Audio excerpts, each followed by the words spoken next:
with 129 points. 14 behind Michael Andretti, who finished second here at Road America last year. 2 weeks ago at Pocono, Michael saw in his rearview mirror his father Mario, a two-time winner at Road America, crash and separate his shoulder, but he's ready to race today. Rick Mears was third here at Road America last year. At Pocono, Rick broke a 2-year winless streak and took the checkered flags. Rick hopes to make it 2 wins in a row in today's race. Another heavy favorite today is Emerson Fittipaldi, last year's winner in the rain. Already this year, Emo has 2 road course victories. He starts 9th today, and no one has ever come from further back than that to win an IndyCar race here at Road America. Elkhart Championship Auto Racing Teams and ESPN welcome you to Road America in Elkhart Lake, Wisconsin for the Living Well Provimi 200. Weather has been a factor here all weekend. However, it's not raining right now, although we do have overcast skies. I'm Bob Jenkins along with Larry Nuber, and the rain that we had on Friday very definitely had effect on the qualifying. They did have a dry session yesterday, and when all was said and done with the qualifying, the guys that you would expect to see up front were up there. Things are pretty much back to normal, Bob. There may be one exception in the top 10 that we'll get to in just a second. On the pole, normal, yeah, Mario Andretti. He is probably the most prolific driver in the history of IndyCar racing on a road course. He sits on the pole for the 7th time this season. 3 of those poles have been on road courses. And simply stated, if he can finish, he'll probably win. But finishing has been difficult this year. Back in the 3rd row, a couple of people getting a lot of sentiment as potential winners here today.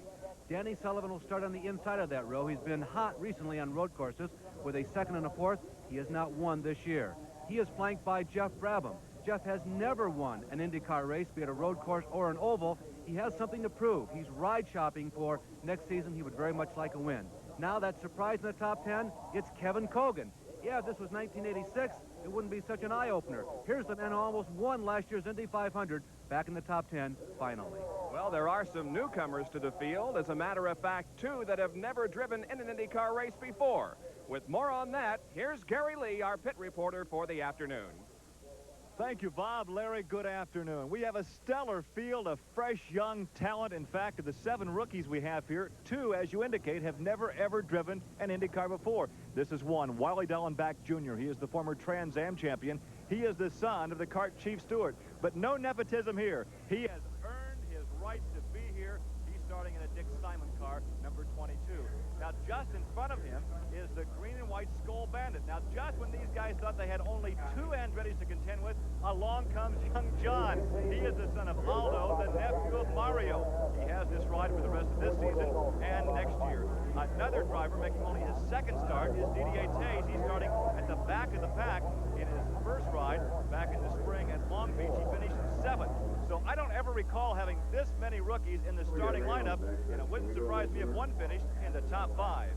All right, thank you, Gary. We apologize for a little bit of audio trouble. We'll try to clean that up. You know, one thing that several drivers are going for, including the rookies, this is the so-called silly season. They're looking for sponsors and car owners for next year that will give them a full-time ride. At least half the field, Bob, is trying to impress anybody out there saying, hey, I deserve a front-line machine for 1988. And we've commented about all these new faces, at least new to the IndyCar scene, being in the back of the field and calling them rookies. Of course, Bobby Rahal there and Michael Andretti are not rookies, but they have come from other forms of racing that are well established and very well recognized in the field of racing. They really shouldn't be classified rookies.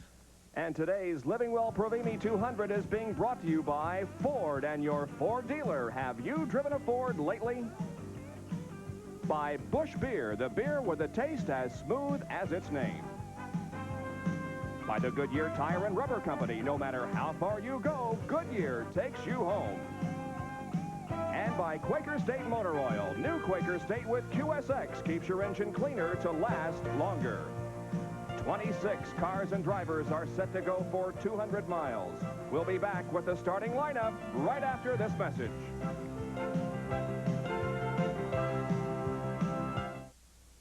They have been predicting rain for today, but the last word we had with the Weather Bureau was that the showers were out of the area and there would be no rain, but apparently there is a little bit of moisture right now on the backstretch. And here is the starting lineup for today's 200-mile IndyCar race. On the pole will be Mario Andretti from Nazareth, Pennsylvania. His 6th pole of 1987, his second at 62nd of his career. He qualified at 127.788 miles an hour. Starting alongside Roberto Guerrero, he has completed more miles in kart competition this year than any other driver, speed 126.7. Going third will be Michael Andretti. He's completed more laps this year than any other driver. Starting fourth will be Bobby Rahal. 2 wins so far this year and is the current PPG points leader. Going in fifth starting position will be the 1985 pole winner here at Road America, Danny Sullivan. In sixth starting spot, Jeff Brabham coming off his best career finish ever 2 weeks ago, a second at Pocono. Rick Mears will start in 7th position. He broke a 2-year losing streak with the win at Pocono a couple of weeks ago. In 8th position will be Al Unser Jr. He has won at least one IndyCar race since 1984, but none so far this year. Emerson Fittipaldi, the defending champion of this race, goes in 9th position. That race last year in the rain.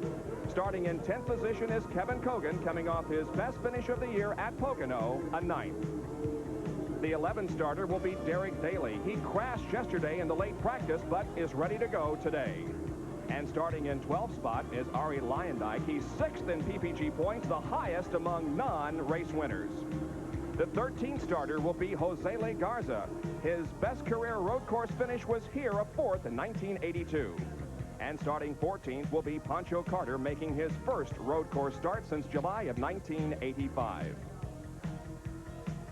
Then starting in row number 8 will be John Andretti in the Skull Bandit number 33 alongside Fabrizio Barbaza in car number 12. In the 9th row will be Wally Dallenbach Jr. in number 22 and Jeff Wood in 23. The 10th row consists of Randy Lewis in 24 and Scott Goodyear in 56.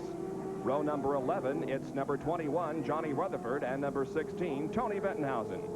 Then going into row number 12 will be Jeff McPherson in number 11 and Didier Tays in 51. And in the final row, Dale Coyne in car number 19 and Graham McRae in car number 36. This is a very long road course. It is 4 miles in length. And a little bit earlier in the weekend, Danny Sullivan provided our video, and Larry Newber described this course. Nestled in the gently rolling countryside of south central Wisconsin, Road America is a favorite of IndyCar drivers. Champion Bobby Rahal simply calls it the greatest road racing circuit in the country. 1 lap around the 4 miles, courtesy of Danny Sullivan and his Miller American March. Danny is right now at the end of the long 3/4 mile front stretch. He'll be entering 2 right-handers, turns 1 and turn 3. Yes, actually, there are only 11 corners here at Road America, but traditionally they have been recognized by corner worker station numbers, and so turns number 1 and number 3 are classified thusly. Danny is now on the 2nd of the 2 long straightaways. Now watch Danny Sullivan. He'll check his gauges. He'll check the mirrors. He's going downhill through a section of this course known as the speed trap. Speeds will be in the vicinity of 175 miles an hour. Downshift to turn number 5, a very tricky corner. We saw Jacques Villeneuve spin and win 2 years ago here. Sound familiar, Danny Sullivan? He now goes uphill underneath the Nissan Bridge and through a section of the speedway called Hurry Downs. It's turns 6, 7, 8, 9. Lots of gear shifts here. 2nd gear, up to 3rd gear. Downshift for turn number 8. Back to 2nd gear, and now you enter the carousel. The carousel is nearly 1/2 mile in length. It is another opportunity to check the rearview mirrors, as Danny Sullivan is. It is a decreasing radius corner leading on to the backstretch where the kink faces you. Right there is one of the trickiest parts of this racetrack. Jose Garza crashed and flipped here. Hail Bobby 2 seasons ago went out through the trees. The downhill backstretch is one of the fastest sections of this racetrack, and Sullivan quickly enters Canada Corner. Another downshift to perhaps 2nd gear. Now he thunders through Thunder Valley. The trees are close by. The walls are close by. And now Sullivan approaches turn number 14, the flattest part of this racetrack, and getting ready to go uphill toward the start-finish line. Elkhart Lake, the drivers will tell you, it is one of the toughest circuits in America on brakes. It is also one of the fastest road circuits in all of the USA. Traditionally, one needed to be as fast as possible on the straightaway portions here at Road America, but universally fast straightaway speeds and aerodynamics in the corners have decreased this emphasis We mentioned it's one of the most serious braking courses, and handling is also absolutely critical. The cars are on the grid, or actually on the racetrack on a pace lap, and there is a pan of the pit area, and the question is, if we receive some moisture, will the drivers be thinking about coming in for some rain tires? There is Michael Andretti's Craco pit, Bob. They are getting ready. The drivers have been out on course. The radio is abuzz with moisture in turns 8, 9, 10, and 11. That is the back section there on the kink and down the back stretch of this race course. And this is the first of 2 pace laps, and it appears as though at least some of the top teams are going to come in and put the rain tires on. We'll know in just a few moments, because here comes the field around corner number 14, the final one on the course. And if they are going to come in for a pit stop, they will do it, but apparently they are not going to. Michael Andretti stays on course for yet another pace lap before we get the start to this IndyCar race in Wisconsin. Getting the green flag for the start of this Living Well Provimi 200 here at Elkhart Lake, Wisconsin. Well, it's always important to notice the differential in speed between the qualifying and the final practice session late yesterday afternoon, and here is a comparison on some of the top drivers. Bob, you can see who has made the most gains. Emerson Fittipaldi jumped from 9th to 2nd quick. Kevin Cogan, some improvement, as Arie Luyendyk also improved. Mario Andretti qualified first, remained first. Now, that session, recall, is normally done on full loads of fuel, so that is usually the best indication of race speeds. Fuel stops, well, there should be 2 in today's race. 200 miles. The range, remember, is usually about 80 per load. Moisture, rain in some parts of the track. Let's go to Gary Lee for a report on pit strategy at this point. Right now, we do have some light sprinkles here in the pit area. The rain tires are standing by. However, there's no medium compound. It's either dry or it's wet. They will go as long as they can with the dry tires. However, if we get a downpour, they will have to stop and go to the gator bags. However, these tires will not last very long. It's a softer compound. There's less rubber on the surface. So they'll stay out as long as they can. And right now, this rain, if it falls no harder than it's falling right now, should not be a factor. All right, and there is the shot from our Valvoline in-car camera alongside of Jeff Brabham, and you can see just a little bit of moisture that has fallen on the lens of that camera as Jeff goes down the backstretch. Yeah, coming out of the kink, down the backstretch, as Bob mentioned, the drivers can drive this section right here like a straightaway, because it's wide enough and the corners are sweeping enough that is coming out of the carousel through the kink that you can stay flat-footed all the way through.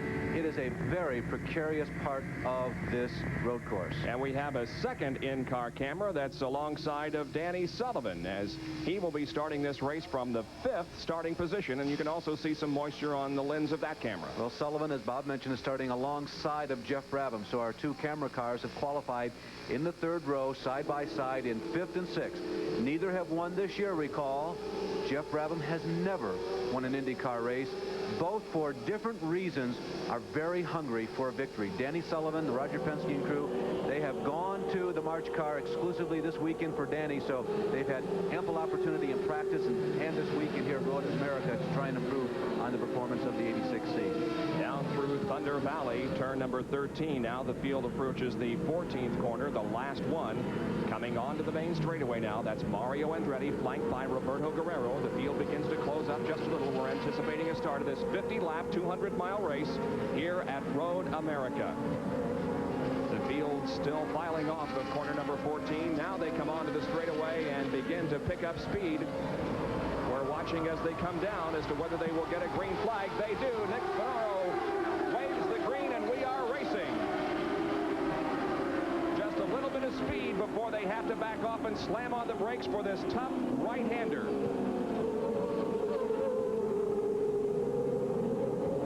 And it appears as if everybody is going to get through there okay. The Andrettis are up front, Mario and Michael, then Roberto Guerrero and Danny Sullivan. Michael was anticipating that start all the way down the bottom of the hill of turn number 14. You saw him creeping up behind his father. His father could see him in a rearview mirrors. Of course, Mario always ready to tromp on the pedal.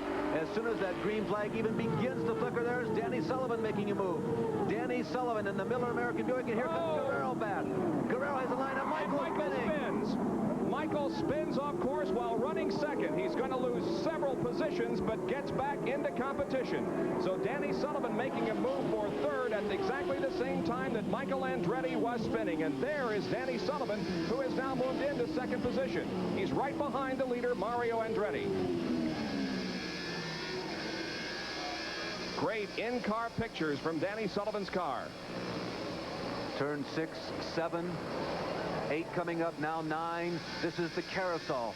This is a decreasing radius corner. Remember, it feels like it's falling off. It has a tendency to throw you out of the seat coming around here, on the accelerator, all the way around. Now, here is down at the bottom of turn number 5. You can see Michael getting out of shape, fishtailing left and right. He looks like he has it gathered, but he gets off the course. He hits the loose dirt, puts the car into a spin. There goes Roberto, getting his position back from Sullivan. Now back up the hill, Danny Sullivan got by again. So Sullivan and Roberto traded positions twice there in the space of about 1 mile. And it's going to be interesting to watch Michael Andretti come back through the field and try to recapture the spot that he had before that spin in turn 5 on lap number 1. The field once again down through Thunder Valley. Now they're approaching corner number 14 onto the straightaway, and lap number 1 is about to be completed. Mario Andretti will lead lap number 1. Danny Sullivan runs in second position. We'll count them off as they come by us here in the broadcast booth. Running in third position is Roberto Guerrero. Fourth is Ray Hall. Fifth is Jeff Brabham. Sixth is Rick Mears. Seventh, Al Unser Jr. And then the Pat Patrick cars with Emerson Fittipaldi and Kevin Kogan. And they are really dicing for position out there. Teammates, Kevin Kogan and Emerson Fittipaldi. As there, Jeff Brabham is about to make a move on Bobby Rahal. Here, meanwhile, come the Pat Patrick cars. And right ahead of them is Rick Mears. That's Fittipaldi leading Kevin Kogan. R.A. Lyondike is the 5th car there in line on your picture. This is his home racetrack, and there is Michael Andretti, who's trying to make up ground. Watch for Michael to try and blast through that path. R.A. Lyondike and Al Unser Jr. once again into that corner number 5 where Michael spun last lap, but this time things are okay. You can see the cars many times will get the right wheels off of the course. They're coming out of turn number 5, and it's been the scene of many accidents over the years. Once again, the Pat Patrick cars with Emerson Fittipaldi, the defending champion, and Kevin Kogan, who qualified very well for this race in 10th position at 124.3, about 3 miles an hour slower. Look at Michael Andretti go inside of R.A. Lyondike and pick up yet another spot. Turn 5, where Michael Andretti spun. Recall, that is not where we had the report of rain. That was up the hill a little further at turns 8, 9, 10, and 11. Not down there at the bottom of the valley of the speed trap stretch where Michael spun. Same spot where Jacques Villeneuve spun 2 years ago in the rain en route to his single IndyCar victory of his career. Michael Andretti is running right behind Al Unser Jr. Now he's alongside and will pick up 9th position. He'll make that 8th as Michael Andretti has now gotten back up to 8th position. He is driving hard out there to make up for the positions he lost during his spin. Remember that Michael is very much in the thick of it for the points battle. Right now it's between him and Bobby Rahal. You can see how much of the racetrack that Michael is using as we go back up front and look at Father Mario with Danny Sullivan continuing the trail. A lot of people are talking about Sullivan. There were some who earlier in the season said, gee, what's going wrong with Sullivan? Has he lost that edge he had like 2 years ago? There was one stretch that Sullivan was almost invincible on the road courses. It has been a car situation. Oh, and we have a Derek crash. Daly. Derek Daly has slid off course and into the sand, the gravel that is there purposely to slow the cars down. That's off turn 1, Bob. Before they come into contact with any kind of a barrier.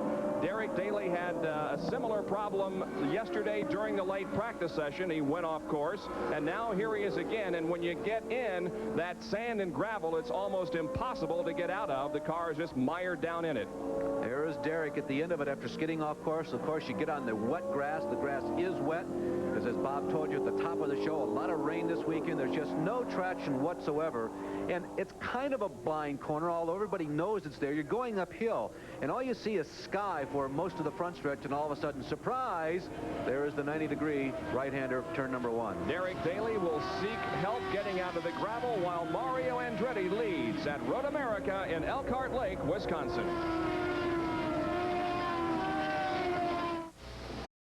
stages of this 200-mile IndyCar race here at Road America. It is Mario Andretti leading by about a second and a half over Danny Sullivan. There they are right there. Now, about 7 seconds behind Danny Sullivan is the third-place car, Jeff Brabham. In fourth is Ray Hall. Fifth is Roberto Guerrero, and the word we get from his pit crew is that he may have a clutch slipping. Sixth spot belongs to Emerson Fittipaldi, and seventh is Kevin Kogan. Eighth is Rick Mears. Michael Andretti has fought back to ninth, and Ari Leyendijk is 10th. There is Roberto Guerrero in the True Value Hardware STP March, and again, the word was that his clutch is slipping. That's the reason that he's not up there with the top runners at this point. Roberto Guerrero, whose name was mentioned by some as perhaps moving on. No, that was only speculation. He is signed. He is firm in the Granatelli stable. That you can see he has scored points now in most of the races this year. Remember, he had that win at Phoenix earlier this year when he started 22nd. Yeah, 22nd. That's the back of the pack. He had another second-place finish at Indianapolis. We say another because he's had a habit of making top 4 runs there. Well, let's get more specific information on this possible problem with Gary Lee and Vince Granatelli. Vince, if you guys had any luck at all, you'd be running away with the points right now. What's the latest miscue? Well, our problem right now is that it appears that our clutch is slipping very badly. He's gone from second down to about fifth or sixth right now, and we're going to come in shortly and take a look at it. Right now, the crew simply standing by and waiting for the driver to pit. As a matter of fact, he has fallen all the way back to 12th, so we will be looking for him to come into the pit area perhaps next time around. He's already gone by the pit entrance this time. As you can see clearly, though, everybody is going by him, and Roberto Guerrero definitely with a problem. Bob, you know, you can shift these cars without the clutch, but for a classic road racer like Roberto Guerrero, it's particularly irritating because with the clutch, he can be incredibly precise, and without it, he simply cannot. Fifth, sixth, and seventh here. That's Emerson Fittipaldi, trailed by Kevin Kogan, and then Michael Andretti. Boy, Michael has to be extremely disappointed because of his miscue there in turn number 5 on the very first lap. The car just out of control, back in, got off course and into the marbles, and around it went. Michael dropped back to about 12th or so, but is now up to 7th. Bob, it really puts the emphasis on Barry Green and the rest of the Craco STP March team because they're in the midst of that points battle. And they have a habit of getting in and getting out early as we go back inside of Jeff Brabham's Honda-powered mount. But the pressure will really be on Michael Andretti's pit crew when he comes in for his first stop. There is a 5-second gap between second place Danny Sullivan and Jeff Brabham, who is running third. That's the reason why you can just barely see in front of you Danny Sullivan's car, but by and large, it's clear sailing and clean racetrack for Jeff Brabham. Just a tremendous vantage point as to exactly what these drivers are going through and the forces. It's too bad that somehow we cannot transport to you the G-forces that these drivers are undergoing. They get around so slowly, so methodically, or so it seems when you're watching from this angle, but when you're inside the cockpit, you can see just how quickly 4 miles can go by. There is Bobby Rahal stalking. The left side tires off the course just slightly coming out of turn number 14 for Jeff Brabham as he tries to hold off Bobby Rahal in the red car number 1, and right behind Rahal, the Patrick cars of Fittipaldi and Kevin Kogan. Kogan must be ecstatic. If a race driver can be ecstatic in the middle of a race, you can see Jeff Brabham was fourth at the Meadowlands. Kevin Kogan has not had that many opportunities this year to run with the lead group. Well, he's not with the leaders, but at least he is in the hunt.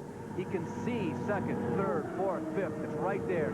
He can see Michael Andretti that he knows his run up front most of the year this year. Here comes Emo, possibly. Nope, he has to brake going into corner number 5 and cannot pass Bobby Rahal for fourth. We'll see what happens now as they move up toward turns number 6, 7, and 8 and the carousel. Some good close racing here in the early stages of this 200-mile race at Elkhart Lake. And the interval between second and third between Danny Sullivan and Jeff Brabham, you can see, has closed up definitely.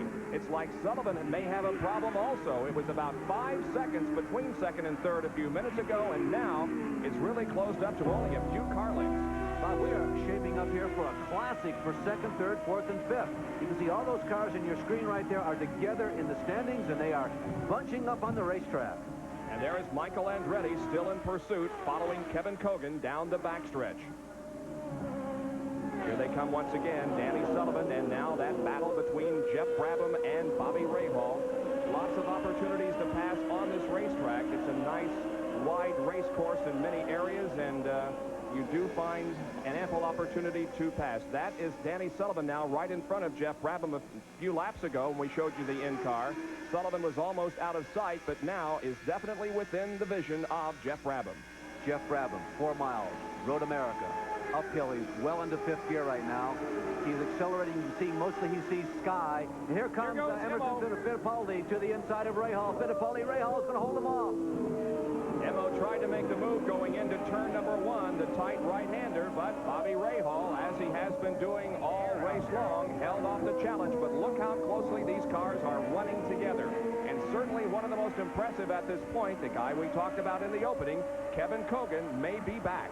Boy, he's staying right in there, Bobby. Really is. Cogan is that second Marlboro car in line. Here he comes again. Seems to be following Fittipaldi. Fittipaldi looks like he'll have the line this time on Rahal. Although Rahal has the inside and this left-hander coming up. No, not this time. But can Emo do the switchover, the switchback on him as they go back uphill? Bobby takes the lane away, but it leaves room for Cogan. Cogan moves up on Fittipaldi, and Fittipaldi blocks his teammate. Place to be is not on the outside of the race course going into turn number 5 where Emo was that time, and he's just got to position himself a little bit better to pass Bobby Rahal in that location. So much of road course racing is anticipation. It's head work. You have to anticipate what's coming up and recall which direction does the next turn come, right or left, and how can I get there? Mario Andretti leads by about 8.5 seconds now over Danny Sullivan as we are 6 laps into this 50-lap event. Tonight, our live preseason NFL game is from Texas Stadium. It features the LA Raiders against the Dallas Cowboys, and it'll be right here on ESPN Live at 8 o'clock tonight. LA Raiders against the Cowboys. And Bob, talking about the LA Raiders, Rusty Hilger is one of the young players who has moved to that team in the last couple of years. Race fan. We visited the Ascot Speedway in suburban Los Angeles, California. Who was there? Rusty. I was told he was there just about every weekend this summer. All right, back to the race now. We have 2 through 7 running right together on the racetrack. There is Emerson Fittipaldi, who is 5th. Kevin Cogan, 6th, and Michael Andretti, 7th. There is 3rd and 4th. Jeff Brabham and Bobby Rahal. Rahal still has not found the opportunity to pass Jeff Brabham. Now, a couple of cars slid off course. We saw Derek Daly go off, and Jeff McPherson has also gone off course, so those 2 cars are not in the race at the moment. Once again, Emerson Fittipaldi looking to the inside of Bobby Rahal. Bob, the report on Daly is that he says, apparently, he told the corner workers that he was squeezed off course and blocked from the route he wanted to take, and that is what caused his spin. And also more detail on the number 11 McPherson situation. Apparently, in going off course, he must have severed a cooling line because he has lost all coolant. Here goes Emerson Fittipaldi. But again, remember, Rahal's got the line. That's right. You don't want to be outside going into corner number 5. Right there, you got to have the inside line. And all Emerson pulls alongside of Rahal just about every time they go through there. It's just not the line to make a pass. But a very good battle here. Kevin Cogan is sitting right behind his teammate Emo, watching all of this.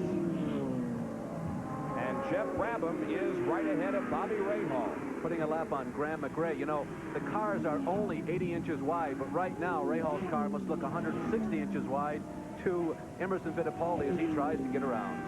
20 cars are on the lead lap after the 8th circuit out of 50. And Mario Andretti has now a little over a 9-second lead. So the question is, Mario Andretti has been so tough this year in a lot of races, but just can't finish. And this is not quite as long a race as some of the others have been. He may be able to go all the way and win this one. Who knows?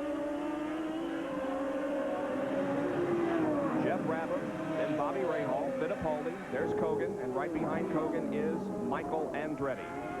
Jeff Brabham with equaling his best career finish 2 weeks ago at Pocono on the oval in the Honda-powered car, came here this weekend with great hopes of being able to pull off a victory on the road course. There, of course, is Bobby Rahal, the current points leader in the PPG IndyCar World Series, looking for his second national championship in a row. There's Michael going through, and here comes Rick Mears. Over the hill, here comes the number 71 car of Arie Luyendyk, the blue and white car. He's passing the 36 car of Graham McRae. And also Fabrizio Barbaza in car number 12, the outstanding rookie from this year's Indianapolis 500. For that matter, the outstanding rookie of this year in the car season. There's Al Unser Jr. himself, once a very astounding rookie, trying to find the right combination around Fabrizio. Barbaza started 16th and is currently 10th. Emerson Fittipaldi continues to hound Bobby Rahal, looking for that slightest mistake, but Rahal is not prone to do that. Talking about Barbaza, the latest CART bulletin says that there was contact, slight contact, between car 10, that's Derek Daly, and car 12, Fabrizio Barbaza, sending Derek off into the P-patch. All right, we got 4 miles per lap. When can we expect the first series of pit stops? Well, think in terms of 80 miles and divide that by 4, you come up with about lap number 20. Now, a lot of the top runners probably can be expected to come in before that because they want as quick a read as they possibly can get on their fuel mileage. So we're almost ready for lap number 10, so we could be just about halfway now between the start of the race and the first series of pit stops. Gary? Well, actually, we may see some pit stops as early as lap 15 or lap 16. Now, you were talking earlier about Mario with the 9-second lead, the fact he started from the pole position. Keep in mind, the last 2 times Andretti started this race from the pole, he won back in 83 and 84. In fact, his pole position yesterday in qualifying, his 62nd of his career. Second on that all-time list is A.J. Foyt at 53. So if you like to bet a shilling or two on consistency from the pole position, Andretti could look good. Mario with almost a 9-second lead. Gary, the situation with Roberto Guerrero, did he ever come in for a pit stop? No, he hasn't. The crew, in fact, we are down here in this pit area right now. The Brain Trust, Mo Nunn, and Vince Granatelli on top of the tire cart watching for him to come in. It's really his call from the cockpit. He has decided it's not bad enough at this point to come in. He'll stay out as long as possible and perhaps will not pit until his scheduled stop. All right, he's kind of stabilized here in 12th position behind Fabrizio Barbaza and ahead of Pancho Carter. He isn't losing anything at this point, but an unfortunate situation for him with the slipping clutch. There is second place, Danny Sullivan. I think you're exactly right that Roberto is now back among the cars that he can run competitive with that limping machine. He's probably running about the same speed as they are right now, and it's unlikely that he'll slip back any further. Just a great battle here continuing between Jeff Brabham and Bobby Rahal, with Fittipaldi and Kogan looking on from behind. Bobby Rahal in the number 1 car, the red number 1, trying to pass Jeff Brabham. Now we go into some slower traffic. Jeff Brabham goes to the inside and passes Tony Bettenhausen as he stands on the accelerator and goes down the backstretch. This is about the toughest assignment in racing when you're trying to catch up or stay up with the leaders. You're running in 3rd position as Jeff Brabham is right now. That's one battle you have on your hands, and the other one is in the rearview mirrors. Now, our camera angle, this car-mounted camera, doesn't give it to you exactly, but you have to run at least half of the race in those mirrors when somebody is so close as Rahal is. And every once in a while, he shows a little bit of his nose to Jeff Brabham. So believe you me, not only can he hear him and see him, but maybe more importantly, he can feel him back there. Our computer indicates that Jeff Brabham is traveling at an average of about 120.19 miles an hour. The average speed of the race is 121.380. That would be the average that's being set by Mario Andretti, the leader. And you can see the moisture coming off of the rear wings on those cars. That simply indicates that there is moisture in the air. And when the back wing moves through that moisture, it tends to make it visible to everybody. So Danny Sullivan second, then Jeff Brabham, Bobby Rahal, Emerson Fittipaldi, Kevin Kogan, and Michael Andretti. Those are the first 7 as we present CART PPG IndyCar Racing from Road America. We are back at Road America in Elkhart Lake, Wisconsin for the Livingwell Provimi 200. And right now, Mario Andretti has a 10-second lead on Danny Sullivan. with this battle for third raging on. It's Jeff Brabham in the blue and white car. Then Bobby Rahal right behind him. Emerson Fittipaldi trails Bobby Rahal, and then Kevin Cogan behind Emerson Fittipaldi. And we have had word that in the last lap, a turtle crossed the track between turns 12 and 13 and safely crossed. We're glad to hear that. Now, one of the commentators, as we watch Bobby Rahal try to put a move on Jeff Brabham and unable to do so once again, as we watch this battle, we introduce to you one of those who will be with us on Race Day America a week from today down in San Antonio for the IMSA race. Joining us in the broadcast booth here at Road America now is David Hobbs. We welcome you, sir. Well, nice to be here. What a battle we're seeing here for third spot. Jeff Brabham is driving the Honda-powered car and seems to have the legs of Rahal down the straight here, but Bobby Rahal's really got him covered on all the turns. And it must be very frustrating for Bobby Rahal not to be able to get past him. Jeff Brabham's car has got incredibly wide, as you'll see in a couple of places. And right behind both of them is Emerson Fittipaldi, who keeps trying to get his nose alongside Rahal. Well, the last thing Rahal wants is Emerson to get between him and Jeff, because obviously if Rahal was to get round Jeff Brabham here, he'd probably disappear into the distance quite smartly, but he's going to find it a heck of a job to get round him. Lap traffic, they're just coming up in a lap car, might help Bobby, because it might work against him. Well, of course, while Rahal is trying to, and here it is, he's got it this time, yeah, going into turn number 5, where Michael Andretti lost control on the first lap. Bobby Rahal picks up third. And now from the Valvoline in car, we'll watch Rahal and see if he can pull away from Jeff. He seems to be just a bit quicker through all these major turns. As you can see, he's already pulled out quite a bit. Obviously, it'll distort here as they come down to this tight corner. Now, David, this is a good example. You've driven these cars as well as the powerful GTP cars. How the performance, the relative performance of these cars will change as the fuel tanks drain. You may be quick at the beginning of the race, but because of the shifting fuel load, as well as maybe you're abusing the tires, you will be slower than somebody you were quicker than in the first lap. Well, that's true. And obviously, at the start of the race, Rahal had some sort of not so much a problem, just sorting the car a little bit, and Jeff Brabham went brilliantly at the start of the race, picked off 4 or 5 people, got himself up to a really good third spot. But as the race progresses here, obviously Rahal's car is coming to life, as is Emerson Fittipaldi and Kevin Cogan. They started back in the pack as well, but they picked up speed too. It's an interesting engine race we have here. Of course, Bobby Rahal and the Cosworth just flew by the Honda, and now the Honda and the Chevys are going at it. Yeah, and of course, Mario Andretti's got the Chevy, and he's way out in front, along with the second-place car of Danny Sullivan. They both got Chevs. Here's Emerson having a go now, also with a Chev. There's second place Danny Sullivan, third place Rahal, and now Emerson Fittipaldi passes Jeff Brabham, and Fittipaldi goes to fourth. Now Emerson really got Brabham on the straight then, so maybe that shows that the Chevy's just got a little bit more oomph than possibly Rahal's Cosworth. And as you'll And Cogan is trying to ditto that performance. Kevin has been following teammate Fittipaldi since the green flag dropped. I think he'd like to remain in that posture, David. Kevin is trying to get by Brabham quicker, certainly, than what Bobby Rahal did, so he can follow Emo. That's true. Now Emerson's pulled a bit away. Now maybe, of course, we don't know. Jeff Brabham may, in fact, have a slight problem coming on, of course.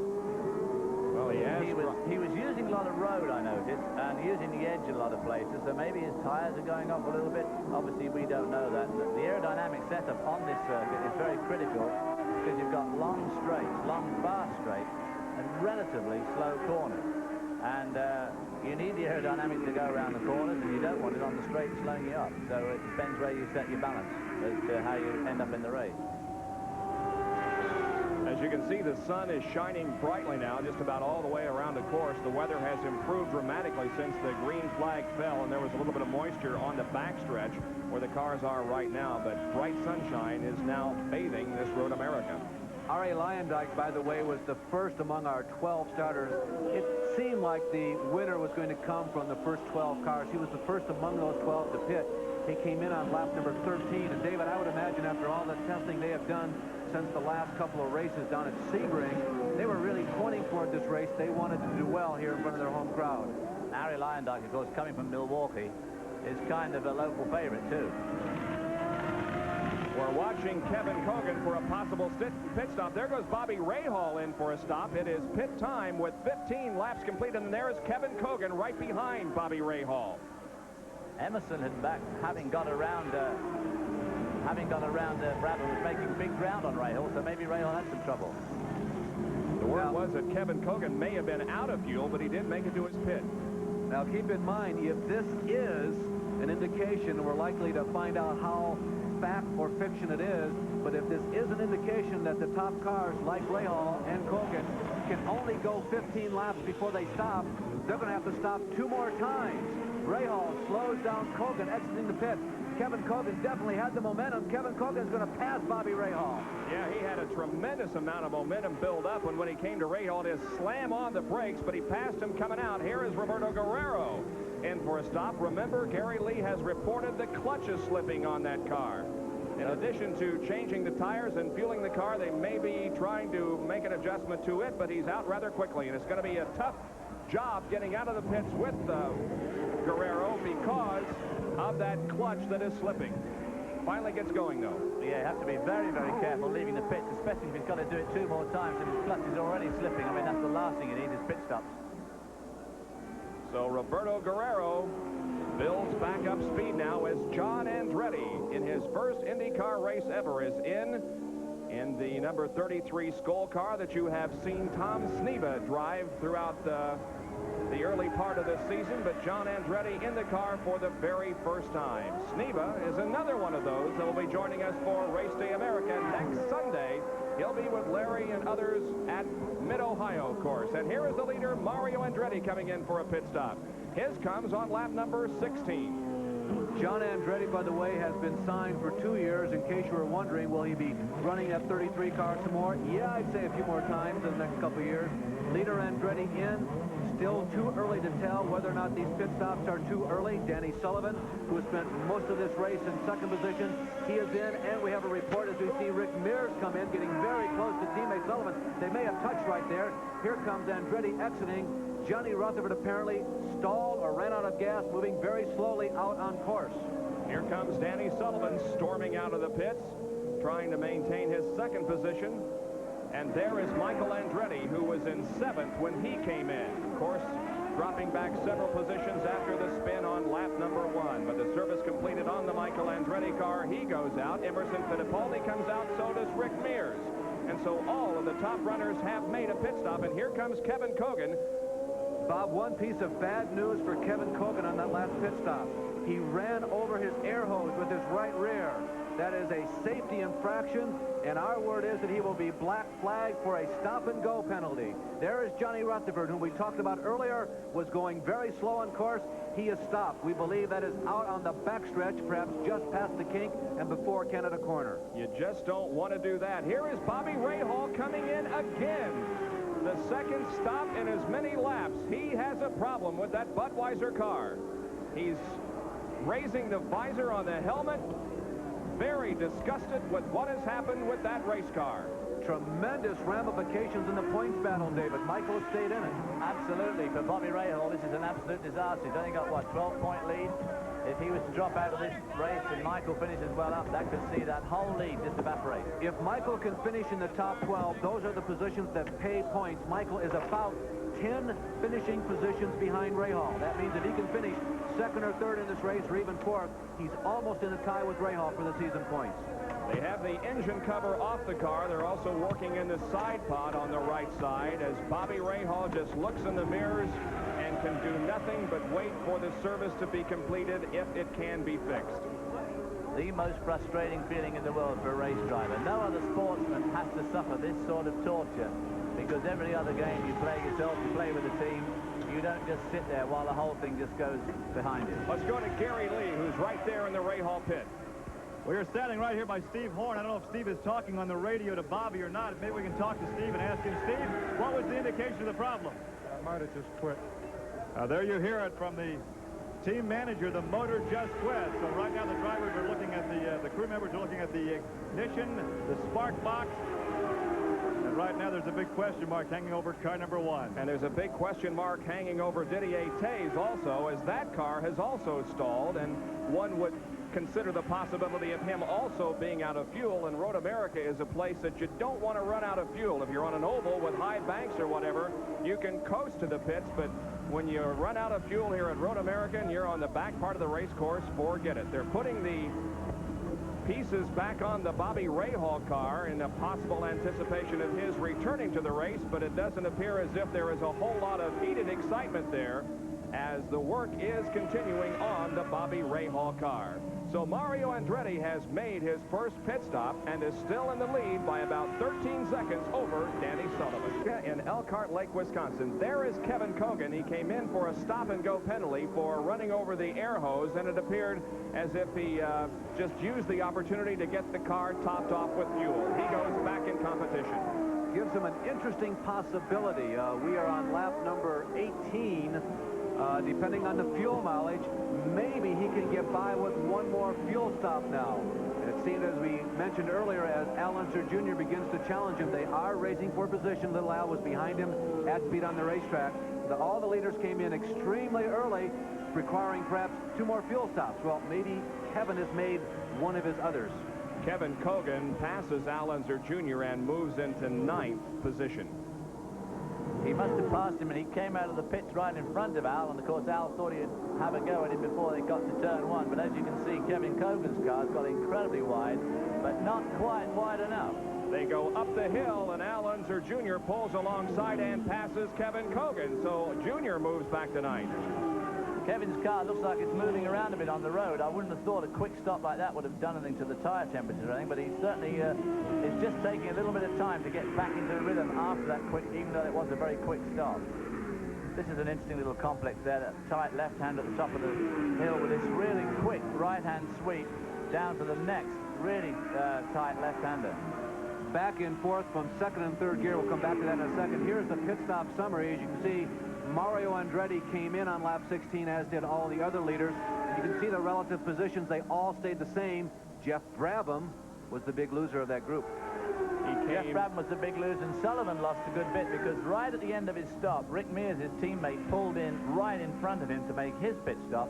And I'm not sure that he didn't touch him on leaving the pit, but it certainly slowed him up because he was a long way behind Mario when he came out. He lost a lot of time on that little stop. Mario Andretti has built up now a 14.5-second lead on Danny Sullivan after the first series of pit stops. So the Mario Andretti car running well. Mario not showing any effects whatsoever of that separated shoulder that he suffered 2 weeks ago at Pocono in a very hard collision with turn 1.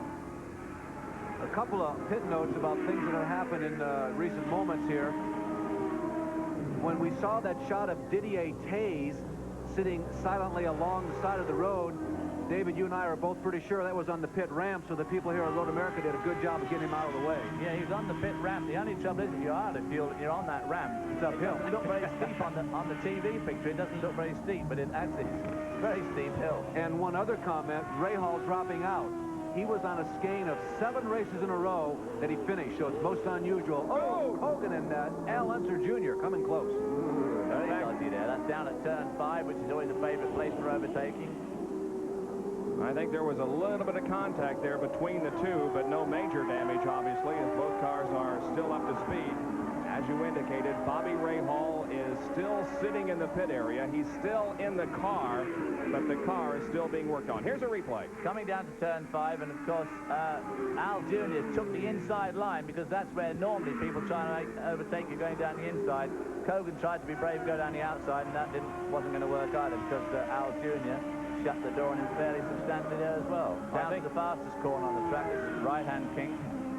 Kevin Cogan was very lucky that he didn't damage a wing. It looked as if the tires touched, but there was no damage to either car. Now Cogan is going to take another run at Al Unser Jr. Jr. has the line, though. Whoa! Cogan stays alongside all the way through the corner. Now they move downhill through Thunder Valley, and still little Al holds him off.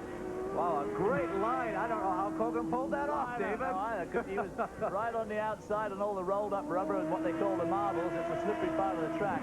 But he managed to hang right in there. And, of course, Al must have been thinking twice there because that's where he broke his leg 2 years ago in that crash he had in the wet. In the heavy rain, yeah, that's... Road America has not been kind to Al Unser Jr. Cogan is beginning to look like he's getting anxious. Is it over-anxiousness? He's setting him up to make a move possibly coming out of the corner, but Al Unser Jr. blocks the way at least momentarily. Cogan trying everything he can to gain the advantage on Al Unser Jr. Boy, a dicey moment at best for little Al. Very dicey there. These open-wheel cars, of course, you always run the risk that the wheels will touch and launch one of the cars. Here he goes again. Kogan, I think, is going to have him this time. Does he have the momentum build up? He doesn't have the line. Nope, Does he have the momentum? Line, that's the trouble now. Again, it's corner number 5. You don't want to be on the outside, but Kogan hangs right in there, staying beside Al Unser Jr. Boy, this is stuff you just don't see at this racetrack normally. And meanwhile, Guerrero's moving up. David, where's the best place for Kevin to get him? What do you think? Well, the best place really is down at turn 5, but Al Unser has really got him covered there. And in the meantime, Guerrero's going to spoil the whole thing by overtaking. Oh, my goodness. Hogan. That'll make him even more mad. How about that? So the slipping clutch not creating any moments for Roberto Guerrero at this point in the race, as he has passed Kevin Kogan, and now Roberto Guerrero goes into 9th. The lead continues to be held by Mario Andretti. It's still about a 15-second lead, and Mario has led all 21 laps of the 50. Fluid on the racetrack, and he has been black flagged. Danny Sullivan comes in for a stop. It is said to be oil, Bob, that was leaking from Danny Sullivan, the 56 car. Scott Goodyear. Of Scott Goodyear. The Genesee beer wagon is off. There he is. He has made, well, apparently that's an engine problem. A lot of the backstretch. A lot of smoke coming from the Scott Goodyear car, and Danny Sullivan is in the pits, and the Miller-led crew talking it over, trying to ascertain what's wrong with that car. But fluid was reportedly dropping, and they black flagged him. Well, not a whole lot of work going on there. It must be fairly substantial amount of fluid, too, for them to stay that long. Very often, it's just spraying out. When they come in, they have a quick look at it, and they say, okay, that's okay. But obviously, in their opinion, this is not okay, whatever it is. He must be very disappointed, David, because based on their performance of the last 2 road courses and sticking for a change with the March chassis for the last 3 weeks or so, I think they felt they had a good chance to win today with that. Well, I tell you, the way he started off the race today, I thought he'd mistaken his glamour pills for his go faster pills. I mean, he really was going fast to start with. Bob, we've got one other report that Pancho Carter has spun off course, hitting speed bumps in the process. He is back underway again, but he has damaged the nose cone as the leader, Mario Andretti, approaches another Andretti. Who's this one, Bob? His nephew, John. Uncle and John nephew. was a teammate of mine last year with the BMW GTP March cars, and he was a very nice young lad, and I wish him all the best will in the world in this good drive. He's been beat the socks off of you at Watkins Glen, didn't he? We just made him look good. We just thought we'd help him. Mario makes quick work of young John, passing him easily between turns 13 and 14. Mario continues to lead now with more than a 20-second lead on Emerson Fittipaldi. As Danny Sullivan sits in the pits, Emerson Fittipaldi picks up 2nd position. Rick Mears will go to 3rd. Then Michael Andretti, Jeff Brabham, Ari Leyendyke, Roberto Guerrero, Al Unser Jr., Kevin Kogan, and Fabrizio Barbaza. And the Budweiser car has just been pushed behind pit wall, so that's Bobby Rahall's race run. So now all attention's got to turn onto Mike Andretti to see where he can finish in this race. We're looking for 2nd place Emerson Fittipaldi. Again, about a 20-second interval. He'll be popping out from behind those trees. There he is, last year's winner of this event, which was run in heavy, and I want to emphasize heavy rain. Danny Sullivan has moved back out onto the course, so he's back in competition after having given up 2nd. And Bobby Rahal, as David reported, is behind the wall. I'll tell you, the string on the kite between 1st and 2nd place is long and appears to be getting longer. Remember at the top of the show, we said Mario Andretti, if he can finish, will probably win. That's been the task this year, finishing. Gary Lee is in the pits with Chuck Sprague of Danny Sullivan's crew. Chuck, a nice run to that point for Danny. What's the problem? Where was the spray coming from? Well, we lost the fitting out of the side of the gearbox that retains the filter screen. And when it came in, the screen was hanging out the side, and it leaked quite a bit of oil. So we got a piece off the spare car, put it all back together. We're just hoping we haven't lost too much oil that it's going to hurt the gearbox. Well, right now, Danny is back in competition. He is back in competition in 11th, Gary, and we will keep an eye on him to see whether or not sufficient amount of fluid oil leaks out of that car to cause problems later on. As far as out of the race are concerned, Jeff McPherson and Bobby Rahal are both out, but everybody else is still out there in competition. time to comment, perhaps, think about some of the previous winners here at Elkhart Lake since the Indy cars returned here in 1982. Because primarily of that fuel situation, as we continue to watch the progress of Danny Sullivan, there have been a couple of surprise winners here. I guess you'd call Hector Rebaque, who led only one lap in 1982, a surprise. In 1985, Jacques Villeneuve won, but Mario Andretti has won twice here in 1983 and 84, races that he dominated. The in-car camera with Jeff Brabham, and we'll stay on the in-car while David Hobbs takes us around Road America. Well, that looks like turn 1 to me, which is a pretty fast third-gear corner over this little crest down to turn 2, which has a sort of double apex approach to it. But you really want to make sure you get into that apex there like he did. Use all the road on the width because this is the back straight, probably the fastest point of the track. The road starts to drop away here, and we make a bit of a run down to turn 5. There's quite a sudden drop away here. Braking absolutely essential here. Turn 5, again, you've got to make a good apex because you want to get up this hill pretty smartly in case anybody's alongside you. Up into turn 6 under the Nissan bridge. A tight left here. Tight left. You understeer a lot out to the outside of the road, but you want to get back to the left to make sure this right-hand sweep is good for you. Because as you come down to turn 7 here, which is a tight left-hander, people are inclined to get inside you and hold you out, as we saw Guerrero do earlier. Now coming up to the carousel. This is a long corner. Okay, Jeff comes in early there and hugs the inside line all the way around. Some people go out late and come back to this point. Now from here on, it's just about flat out. This is the right-hand kink, the fastest corner in the track, where Davy Jones had such a horrendous crash last year. Gives him a wave as he goes by. That's pretty casual, I think. Rick Mears.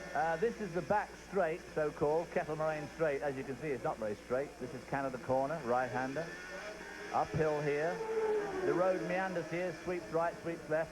Pretty nasty left under this bridge. Use up all the road, come out to the edge, up to turn 14. This is where the stripe is for the timing lights. And there you're faced with the long uphill, quite steeply uphill, front stretch in front of the grandstands, in front of us, in front of the biggest part of the crowd. Gee, that looks like an easy job, David. No problem at all. We're riding with Jeff Brabham, who is fourth in the serial scoring right now, as Rick Mears has come in for a stop. We're at the halfway point of this race now. We suspicion that something might be wrong with Rick Mears because Jeff was able to pass him rather easily as we were in the in-car there on the backstretch, and sure enough, Rick Mears is in for a stop. Gary, what's the problem? Well, right now, obviously, it's not routine, but they're only changing the tires, topping off the fuel. There's a conversation right now from a crew member and Rick in the cockpit, but they're not working on the Chevrolet engine. It's simply a change of tire. They top off the fuel, but the engine is dead.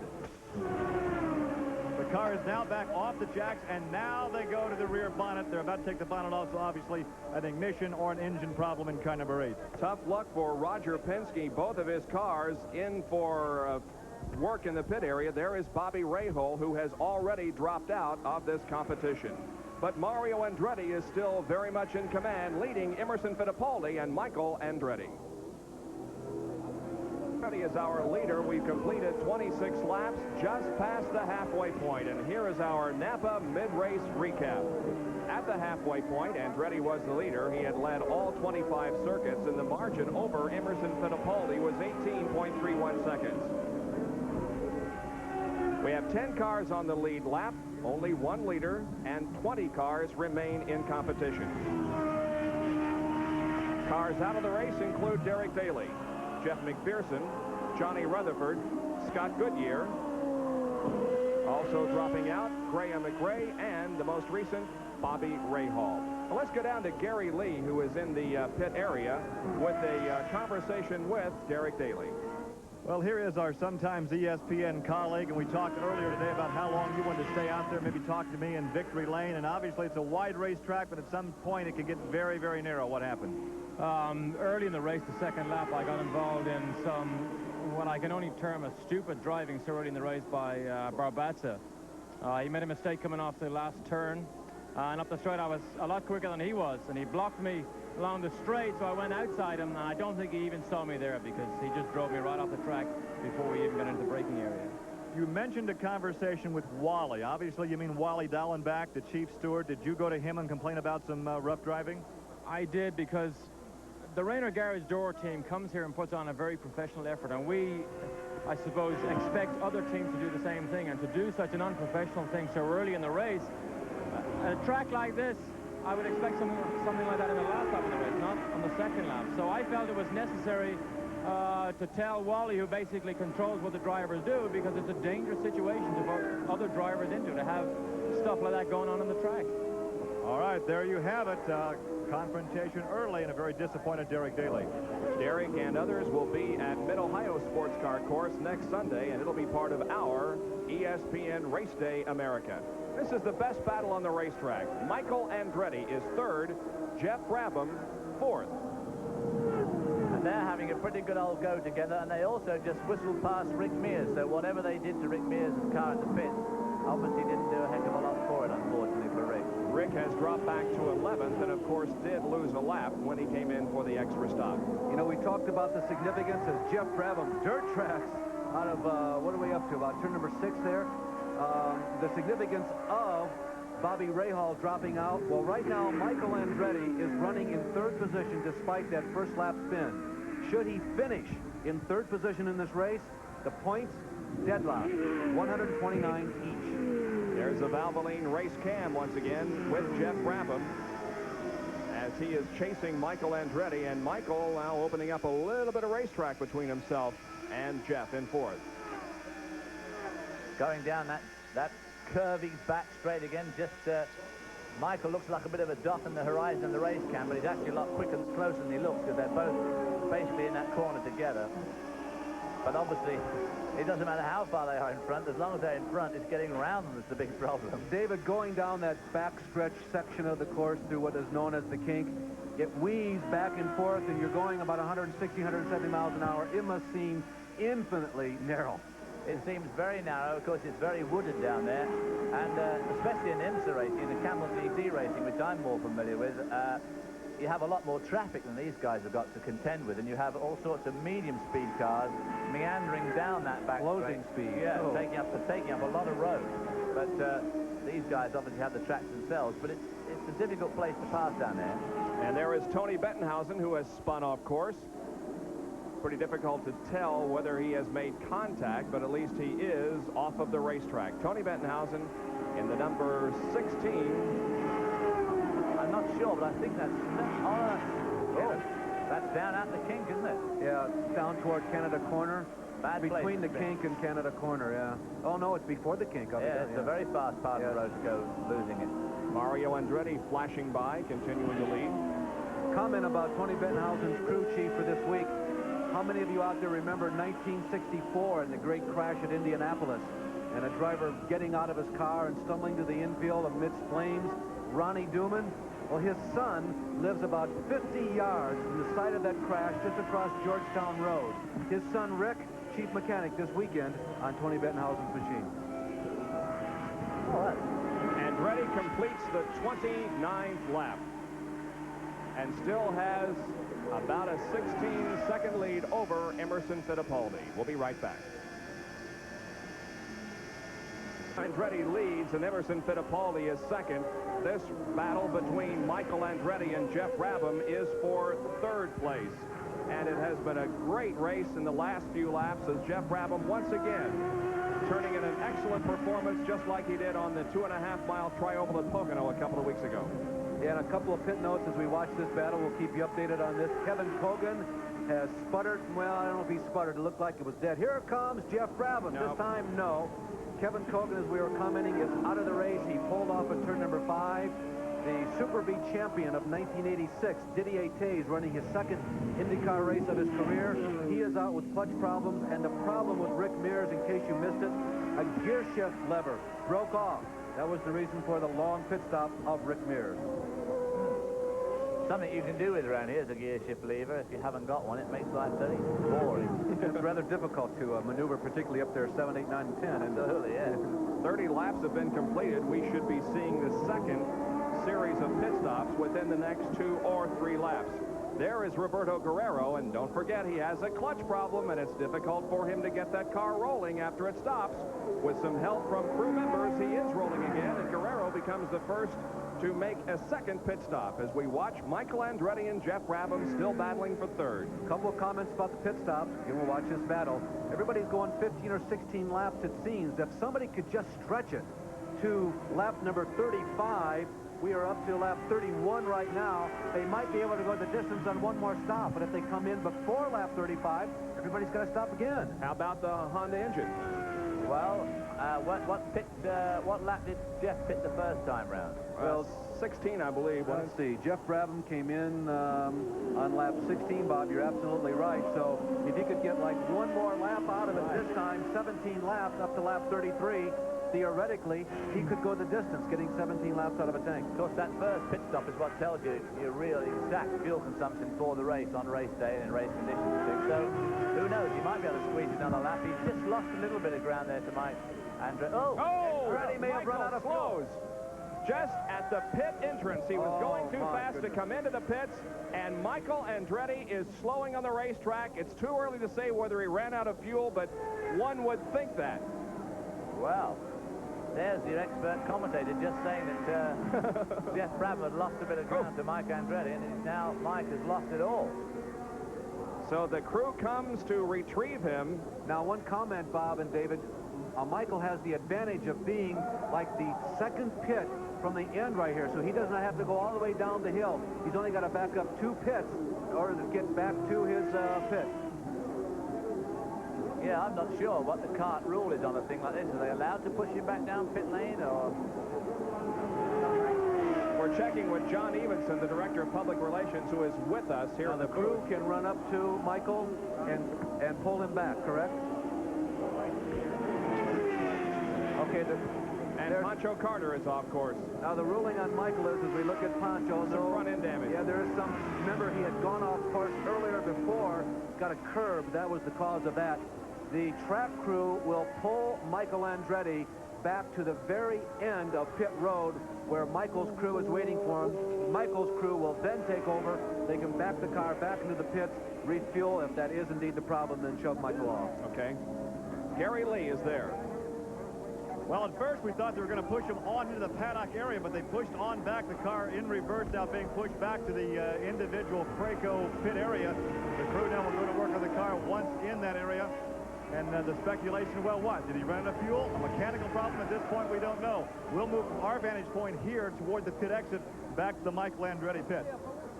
All right, the crew is working on it, but it appears to be something other than fuel. If it were just fuel, they'd be... Electrics, maybe? They'd be putting the refueling mechanism in and getting him right out, but that is not the case at all. And there is the front-end damage on the Pancho Carter Hardy's machine.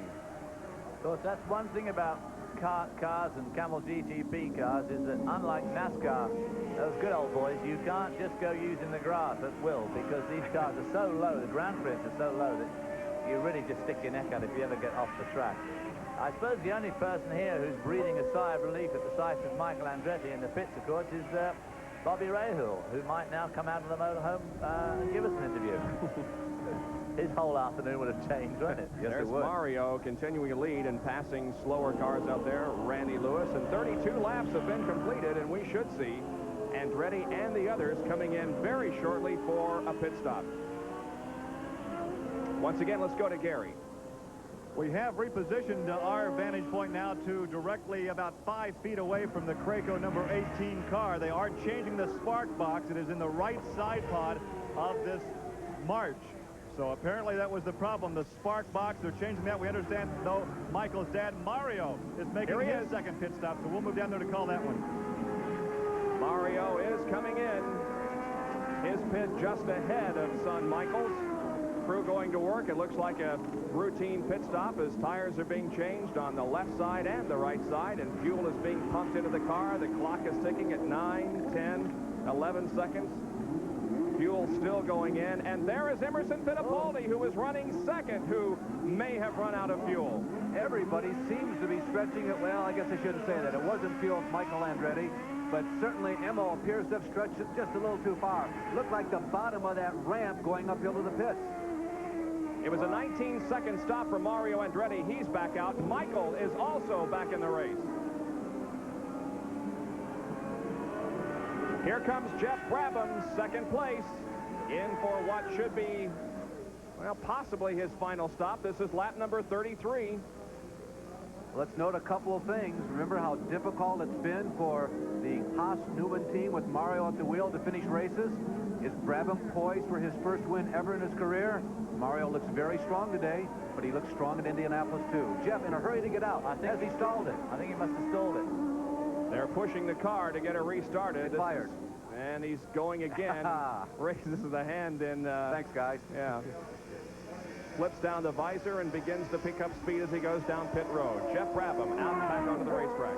I see the rescue truck went out just in front of Jeff Brabham a few moments ago, so I don't know whether it's gone to pick up Panto Carter's car or if somebody else is stuck off the track. There we see him going through turn 1 on his cold tires. There's the emergency vehicle going down towards turn 2.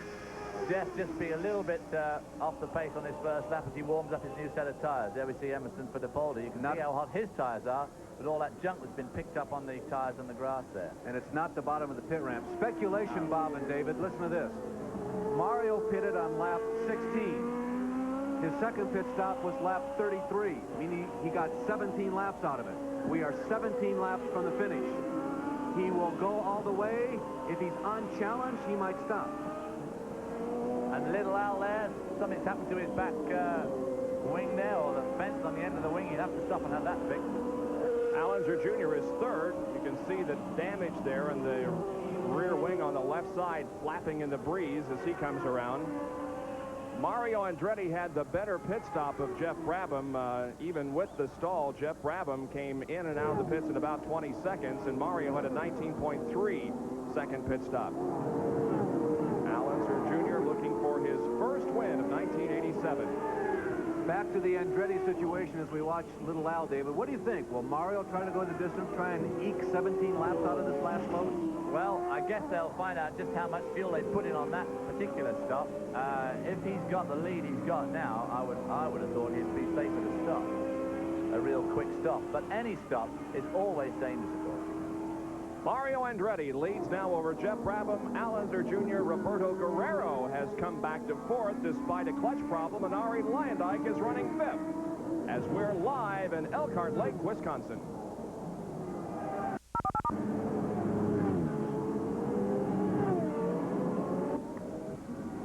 Emerson Fittipaldi is still trying to make his way back to the pit area. The word that we get is he indeed ran out of fuel, but still has not made it back to the pit area where he can get some additional fuel.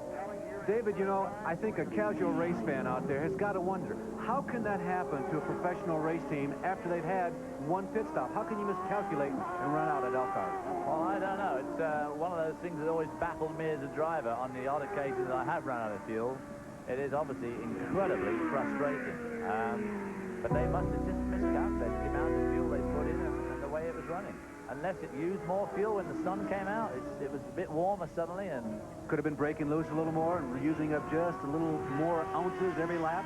I mean, he was half a lap from home, but to try and get it down to the odd half lap seems to me to be getting a bit close. Here's a very good battle. Al Unser Jr. fourth. Ari Luyendyk is in fifth. Now, Luyendyk finished seventh in this race last year. And as we told you at the beginning of the broadcast, look at him really put some heat now on Al Unser Jr. Ari Luyendyk, he may make a pass here going into turn 1. Let's see if he does. He pulls alongside and pulls ahead. He has the line going into corner number 1, and Ari Luyendyk picks up fourth. In the fuel mileage derby, by the way, Bob, Luyendyk is a real loser, at least today. 13 laps in the first load, 14 on the second one. I'd say Ari's going to stop definitely one more time. Let's go to the pits and Gary Lee with Dennis Swan. Dennis Swan is standing by, and you were watching, shall we say, the progress of the delamination of the wing on the Domino Pizza Hut one? No, it's just the end plate. We bumped the end plate after the first pit stop on something out on the racetrack. I don't know. He just called and said he hit the end plate.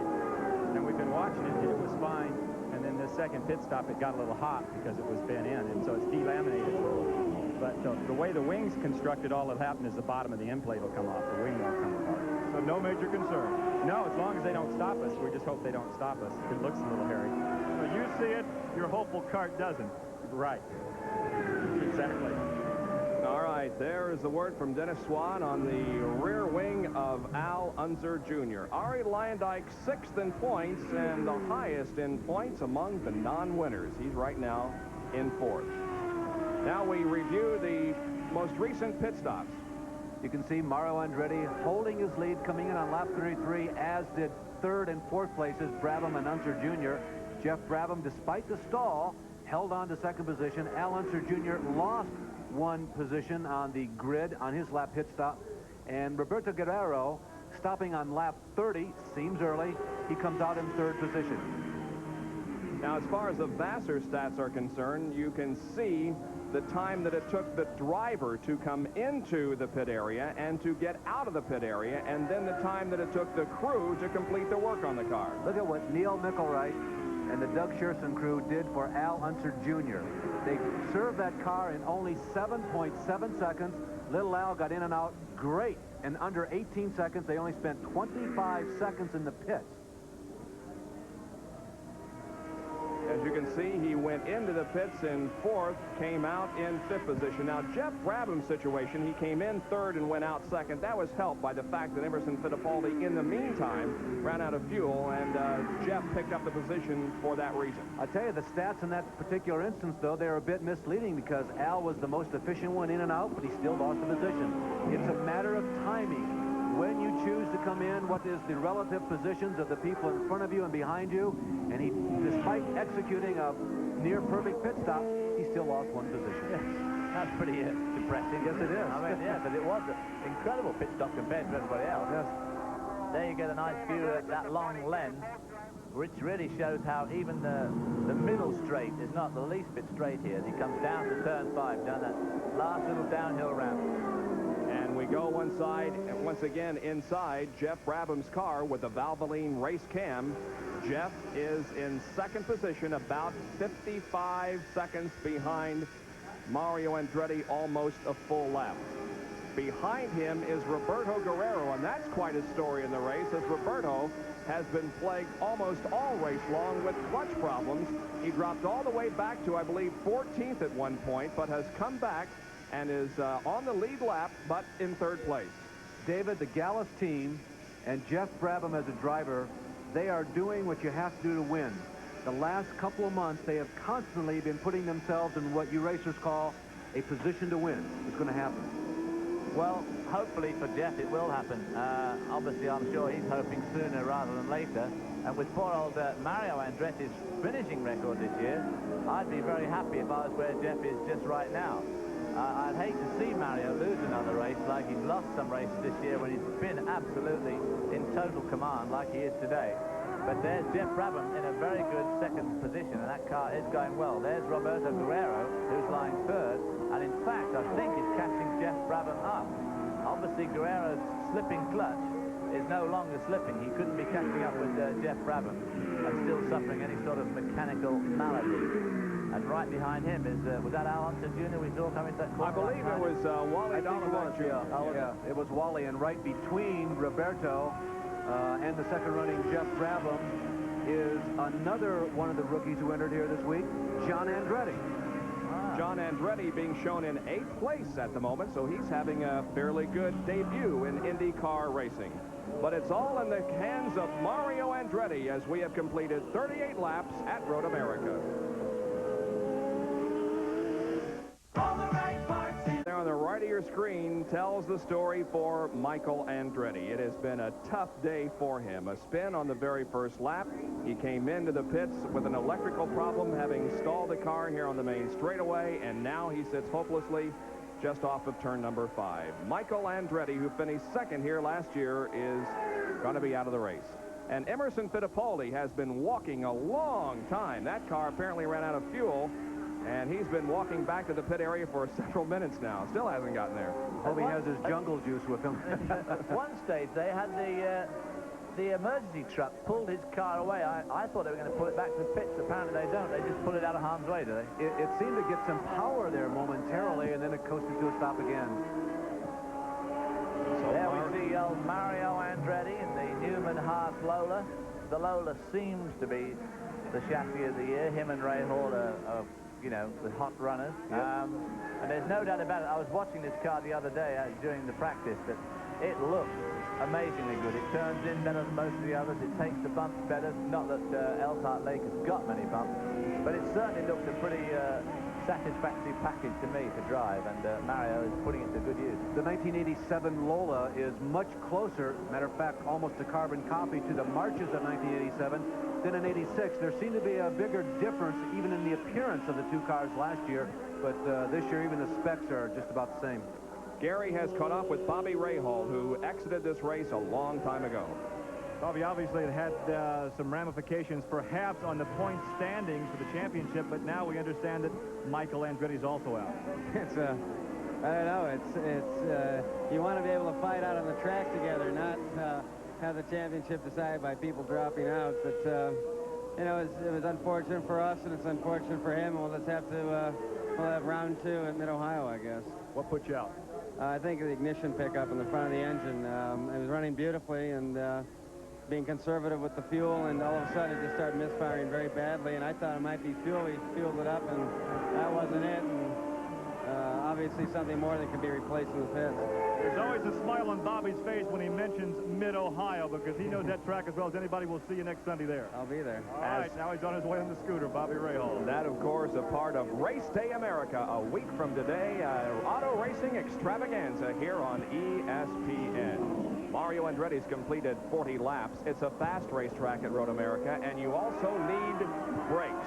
Here's a quick fact.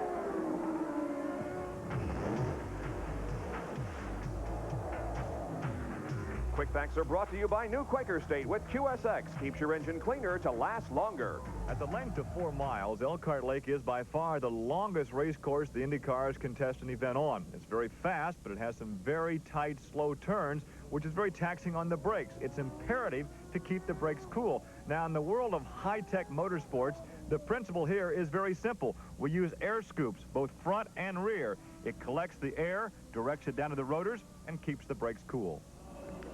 Well, that's one of those things that this course is particularly hard on brakes. If you see Mario there coming into Canada corner, I think, where you use them very, very hard. There's about 5 really, really hard braking spots on this track, and it's one of the tougher courses on brakes, and obviously cooling is a very big part of it. We have less than 10 laps to go. Mario Andretti has led every circuit so far. Is he on his way to victory? We'll find out in a moment. This is the second and third position battle, and it's Jeff Brabham running second, and Roberto Guerrero, who has battled back from a couple of problems to be positioned very close to Jeff Brabham in second. Well, Roberto has had a pretty mixed weekend. He qualified a very stout second place to Mario Andretti, although he was a full second off the pace. But as soon as the green flag dropped, he was in problems, and he slipped right back down the field to about 12th or 14th at one stage. And he had a slipping clutch, which is not the best thing in the world to have in a race car, but he has really fought back and made up a lot of ground on Jeff Brabham in the last few laps. But time's running out now. He's got, what, 8 or 9 to go to try and put Jeff away for second spot. Yeah, these guys are on their 42nd lap. Mario has already completed lap number 42. But there is the closeness of this race. Roberto Guerrero is also in it for points, and I'll tell you, he is the number 3 man in points. He stands alone with 79 points, and if he could pick up 12 or 14 points, that would really help him out in the season point standings. But both Rahal and Michael Andretti dropped out. Now Guerrero slowing as he goes down the front stretch that time. Clutch slipping again. You could hear it as he went by here. Yeah, he tried to make a shift coming uphill. You go from second gear down at the bottom of the hill, David, third, fourth, fifth, as quick as you can. And fifth, the shift into fifth gear comes here just before the start-finish line, and it's slipping. That's definitely slipping badly. He might have over-revved it this time, too. Brabham gets a sigh of relief as he now has a few car lengths between himself and Roberto Guerrero as Guerrero goes by Michael Andretti's car that is stopped there underneath the bridge. Coming into this race, as we go back inside with Jeff Brabham, the heat is really turned off now, at least temporarily. Going into this race, the positions 4th, 5th, 6th, and 7th in points were separated by just 10 points. It's a virtual tie at this point of the season. Only 7 points to be precise separate or make that 7th position separated 4th, 5th, and 6th and 7th. They were Emerson Fittipaldi out of the race, Mario Andretti, the man right there on your screen, leading, R.A. Lyondike still in the race, Al Unser Jr. still in the race. Well, Mario has won his race twice from the pole position. If he should win today, it will be his 3rd clean sweep of the season. That is a pole position and a win. Let's go to Gary Lee. We got a chance to confer with the Andretti pit crew about strategy and will it take a splash and go. Right now, it really is in the hands of the driver because he has an onboard light that will indicate when the fuel is low. They practiced with that yesterday to see just how far he could go once that light starts to flicker or once the light starts to stay on. There is some concern now. He may have to stop, but they hope he has enough fuel on board once that light goes on or once it starts to flicker. He'll complete that lap, come in, a splash and go. He has a large enough lead and should take him on to victory lane. Also recall that Mario Andretti is driving hurt. Now, not in the same context as a football player might play hurt, but it might be. He has that separated shoulder from the Pocono crash. He also has a history, however, of performing well when he is injured. In 1984 at Mid-Ohio, he was involved in a skiing accident about a week before the race. He qualified in the pole, and he won driving with broken ribs. In 1985, with broken ribs from a motorcycle fall, he qualified for the pole at the Meadowlands, was knocked out of that race by Bobby Rahal and in contact out on the course. So Andretti appears to be just as good a racer, maybe a tad better. Now, it couldn't be possible, is it, David, when he's hurt? Well, it seems hard to believe. There's another guy who's hurting at the moment, Roberto Guerrero, making his last stop and very gingerly pulling that car out of the pit. Well, we have been told by CART officials that they are looking at Jeff Brabham for possible smoke and spray from the rear of that car. There is Jeff with the Valvoline in-car camera. They're going to continue to watch this situation for a little while longer, but there are reports from CART observers that there may be some smoke and spray coming from this race car in second.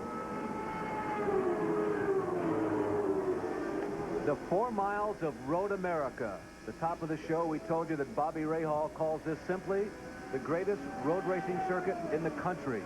And he has a lot of sentiment among his fellow kart drivers, people like Derek Daly, Jose Legarza, Roberto Guerrero, and even heard Rick Mears espousing the virtues of Road America. Spray from Jeff Brabham? We're looking for it. Can you see anything, Dave? Yes. Oh, yes, there is a bit of smoke coming out from just right underneath the gearbox. Unfortunately, it's going to mean a black flag for Jeff Brabham, running in second position. What a disappointment. Yeah, you can just see it coming right out the middle of the car, low. Oh, there it is, there. Nick Finoro has the black flag ready, and he indeed does display it to Jeff Brabham. Tough break. We'll be back at Road America after this. Back at Road America, where Mario Andretti continues to lead the Provimi Living Well 200 with just 5 more laps to go. And Mario comes around here, and he's approaching corner number 14. Well, no, he isn't, but when he comes around next time, it'll be lap number 46 completed, so we'll only have 4 more to go. Now, the situation regarding Jeff Brabham. He was black flagged in second position a couple of laps ago, but the crew tells the CART officials that it is clutch fluid, and therefore they are not continuing to display the black flag for Jeff, and he is going to be allowed to remain in that second spot. Sounds like a bit of luck to me.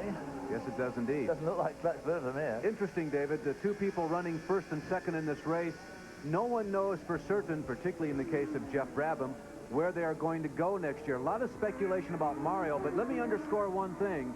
There has been no official word that Mario is leaving Haas.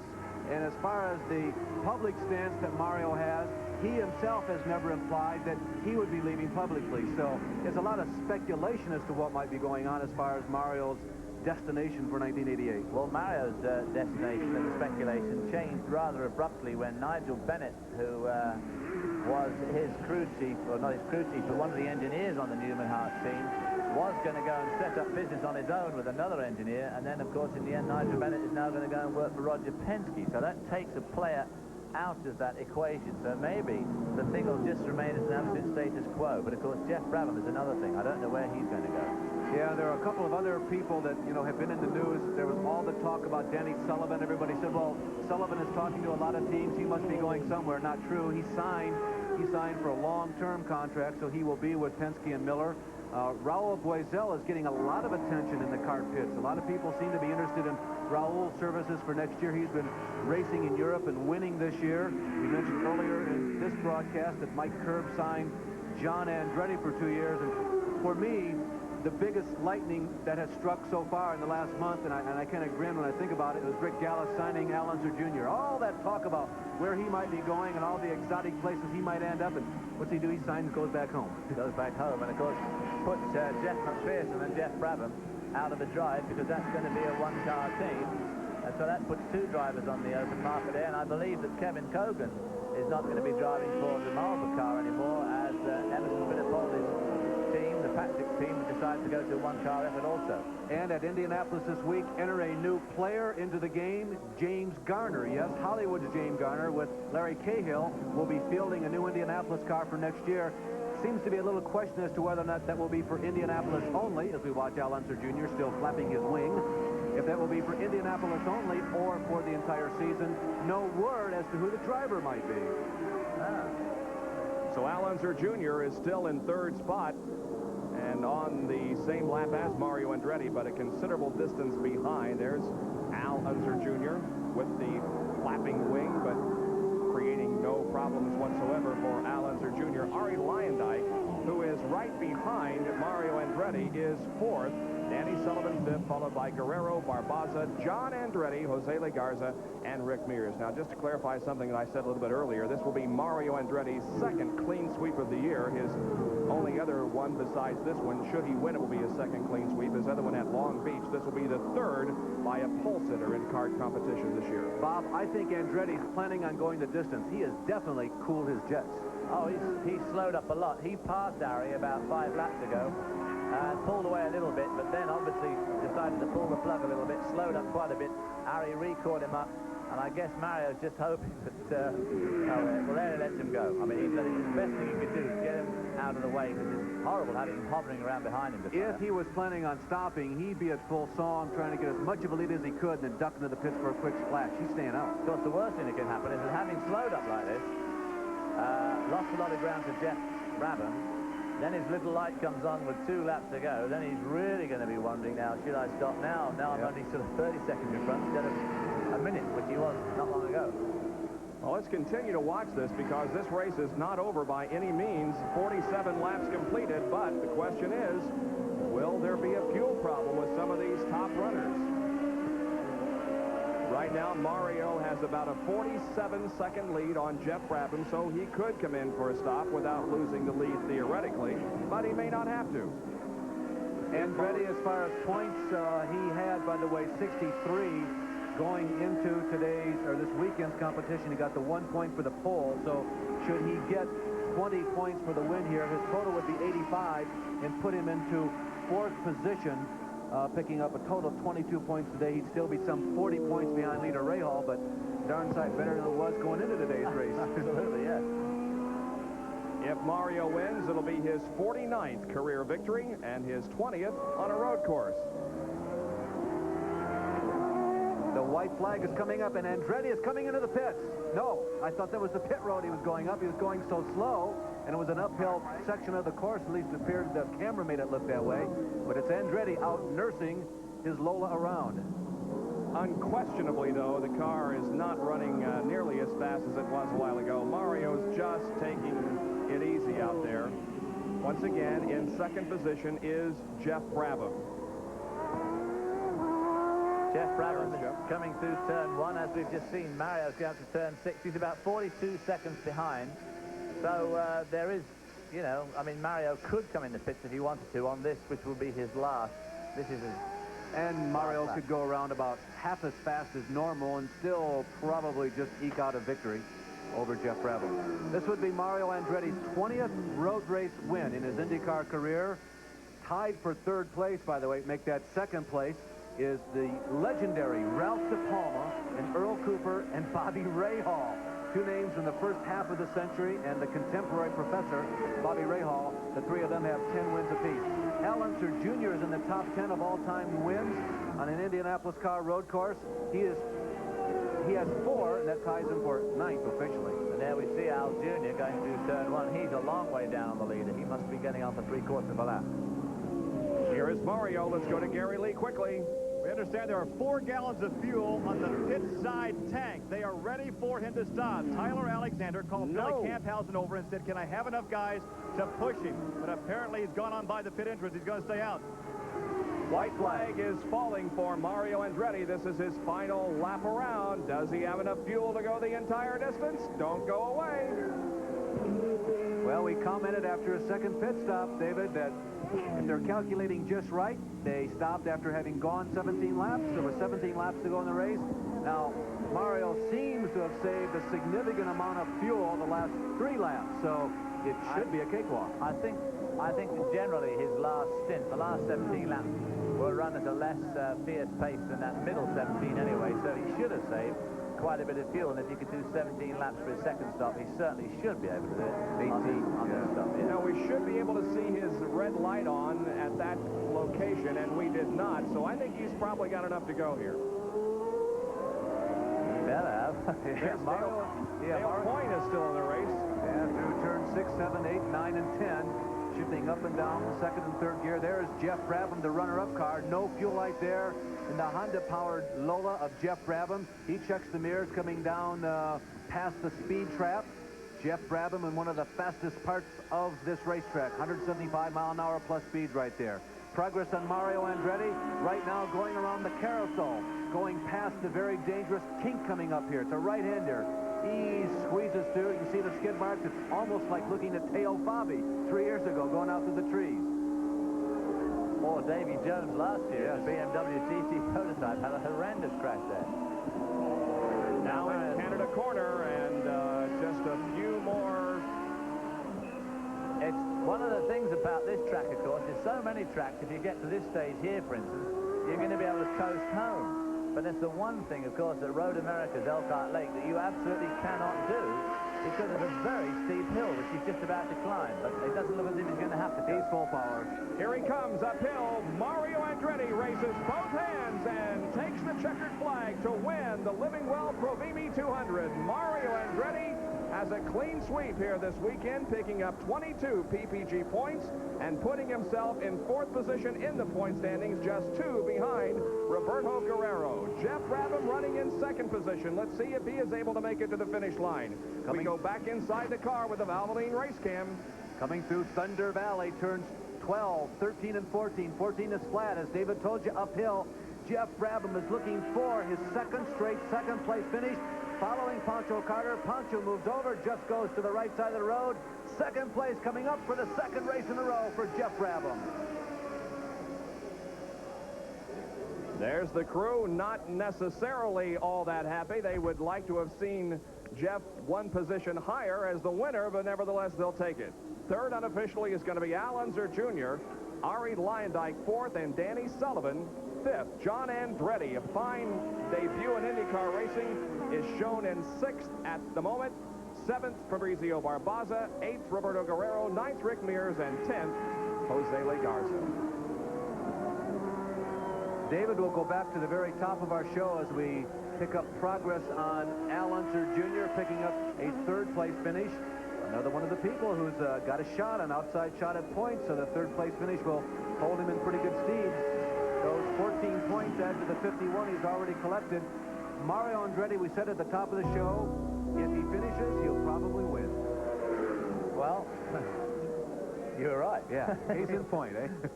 Now, Mario Andretti shatters his previous track record. He came into this race with the race record set in 1984 of 116.342, and unofficially the time on this race and the speed, 120.40 miles an hour. Brand new record in winning. Elkhart Lake has been very kind to Mario Andretti. The race drivers, we told you earlier, call this the classic road course in America, certainly one of them. This is his first-place finish since 1983. And one of those races, he didn't start. Alan Jones subbed for him. Remember those injuries back in 1985? Alan Jones turned in a top 10 finish in the Carl Haas machine. So 3 of the last 4 races that Mario has entered here at Elkhart, he has won. He has sat on the pole also each of those 3 races. It's only Mario's 4th top 5 finish of the year. He won, of course, in Long Beach, was 5th at Phoenix, and then was 2nd at the Meadowlands. He comes home today for his 2nd victory of 1987.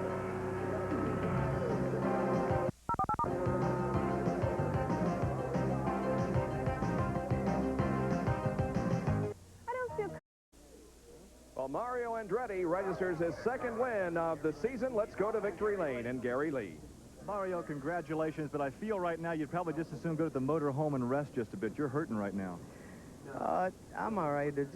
Just a little bit. You know, I have a little bit of pain on the shoulder. I think the tape come loose, but I don't feel a thing, actually. There's something about you, Elkhart Lake, and starting from the pole position. Well, it worked. The car has just been magnificent the whole weekend. It was just superb to drive. I don't know when I had a better car, perfect car. I was able to conserve fuel when I needed to and still maintain the lead. So those are the races you dream about. I've had a few, but this ranks right at the very top. I don't know if you keep tabs on records, but I understand this will tie you with Bobby Rahal for the most wins in the 80s with 16. Well, that sounds good. And, of course, 20 career road course wins, and you can continue to dominate from the pole position. Once again, our congratulations, and take care of that shoulder. Thank you very much. A very tired but yet very happy Mario Andretti. And about a 41-second victory over Jeff Brabham. So Mario Andretti wins at Road America in Elkhart Lake, Wisconsin, and will return in a moment. Back at Road America, where the Livingwell Provimi 200 has been completed with Mario Andretti the winner, but in a fine performance in 2nd place, 2nd consecutive 2nd place finish in an IndyCar race, Jeff Brabham. Jeff, we've talked about this at racetracks. We've talked about it on airplanes. Doggone it, what's it going to take? You've got to wonder. A lot of 2nd place finishes. When you're going to win that first one? Well, it's sure it's going to come soon. I mean, Mario drove a great race. There's no way we're going to beat him today. So I feel like we did the best we could, and 2nd's a hell of a lot better than 3rd. But you're looking at a season about to come to an end, and what's in store for Jeff Brabham for 1988? Well, I just don't know. It's a bit early to tell right now. I just hope that I'm back here racing again next year. But, you know, nothing is close right now, and maybe if we can continue these good positions and maybe win a few before the end of the year, who knows? But right now, I don't know. But you have found in the team some consistency mechanically you didn't have earlier in the year. No, definitely. Well, we were always fairly reliable most of the year, but you know, Tony Sicali and the guys are really has really helped, and the guys are really rallied around him, and you know, there's a lot of enthusiasm on the team right now. We feel like we can go to any type of racetrack and run up front, and you know, one day with a little bit of luck, maybe we'll win one of these things. There are a lot of folks pulling for this guy right here to see him #1 in Victory Lane. Nice ride. Well, thanks, and maybe next time. At the beginning of the show, we talked about how the rookies are trying to impress car owners and sponsors for next year, and that's another guy that's trying to do the same thing. 2 consecutive 2nd place victory, 2nd place finishes. They're the current point standings in the CART PPG IndyCar World Series. Back right after this. Very pleasant day in central Wisconsin after some rain in the early stages of this 200-mile race, 50-lapper, but everything cleared off nicely, and now we have sunshine. And the sunshine is baking down upon Mario Andretti because he has won this event, with Jeff Brabham finishing 2nd and Al Unser Jr., Ari Lyondike, and Danny Sullivan. Well, Bob, Mario came into today's race the lap leader. Oh, there you see it. Boy, now that's a fun, different isn't mode it? of transportation. Yeah, that's an indication of all the rain that we've had this weekend. Boy, I don't want to be responsible for cleaning those clothes or those bodies tonight. Commenting about Mario had led 60 laps coming into today's race. And let's see, he took the lead at lap 1. He went to lap 50. That's 110 now in his career. Here's Gary Lee. Al, 3rd place, but it was a real effort to get there. Yeah, it was. The car wasn't working all that well. I was a little bit loose, and then somehow on my first stop, my left rear wing plate got bent, and then that really made it loose. And then from then on, it was just you know, try to drive it as hard as you can. At that point, though, when it takes that perseverance, do you have to talk to yourself in the cockpit to give that extra effort it's going to take to really carry the car? No, not really. It just went a little bit loose on me, and I just couldn't run as hard as I had been earlier. And and a couple times we almost went off, and so we had to talk ourselves into just calming down a little bit, and that was all, just because it really did get loose on me in the carousel and a couple of the other quicker corners. Perseverance, and there he is in third position, Little Al. All right, congratulations to you, Al Unser Jr. And right now, before we wrap things up here at Road America, let's go to Roger Twibell, who will be having the finals of the North Star Challenge Cup in a few moments from Jericho, New York. A week from today, Sunday, September 6th, Race Day America here on ESPN with live coverage and highlights from 5 major auto races in the U.S. First of all, we'll be at Darlington, South Carolina for the Southern 500. That's after the Formula One race, the Italian Grand Prix, which will be live at 8:20 on Sunday morning. Then in the afternoon at 1 o'clock, the Southern 500 from Darlington, and we will have updated reports throughout the afternoon during that race from several other venues, including the Escort Radar Warning 200 from Mid-Ohio. Then we'll also have reports from the Nissan Grand Prix IMSA race from San Antonio, Texas, and finally, the Big Bud Shootout from Indianapolis, part of the U.S. Nationals. Race Day America next Sunday. The NFL tonight. Preseason action continues here on ESPN. It'll be the Los Angeles Raiders against the Dallas Cowboys from Texas Stadium at 8 o'clock.